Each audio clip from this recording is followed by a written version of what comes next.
In 2019, Raleigh Mennonite Church in Raleigh, North Carolina, spent a year discerning our communion practice. Over the course of that year, we engaged in study and celebration. We watched films and contemplated art that traced the beauty and promise of food across communities. We told our own table stories and set our common table with place settings that represented the meals that formed us. We studied scripture and watched the arc of God's love unfold across the pages. Meals of miraculous bread, a dinner cooked in haste before a midnight escape from slavery. A handful of fish became a feast. We also wanted to learn from our neighbors, from those who shared the common root of Abrahamic faith as Muslims and Jews. And so we sent an invitation. Would you join us to eat? What can we learn from one another? One warm spring night, we gathered in our rented worship space. The place where we worshiped was set with tables. Our community gathered as new friends from Beth Myers Synagogue and the Islamic Association of Raleigh filled in the spaces. The food was late. The crowd was large. We paused for our Muslim guests to pray in an adjacent room, the sound of their worship echoing down the hallways. And then it was time to eat. We spooned hummus and pita onto plates and filled glasses with lemonade. An older Jewish woman helped the imam's 3-year-old reach the grape leaves on the tall table as old friends greeted one another with hugs and hellos.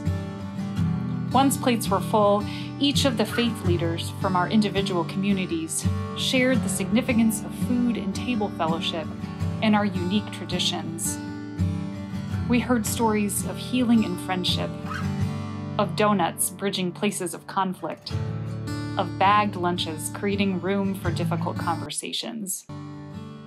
We learned that in the shared space of our religious commitments, food is life in more ways than one. At the end of our meal, we went back into the dark street, car doors opening and closing, headlights turning back into the night. But more than the food remained with us. 2 months later, when a mosque in Christchurch, New Zealand was attacked, when our Muslim neighbors struggled against the despair of hatred and violence, we came to bear witness to their pain. No longer strangers, we knew the suffering differently as friends. Months later, when anti-Jewish violence ripped through communities across the United States, members of our church showed up one Saturday morning to celebrate Shabbat with our friends at Beth Myers. In the lingering space of that meal, we have learned to love our friends well. Together, we've organized local campaigns for affordable housing.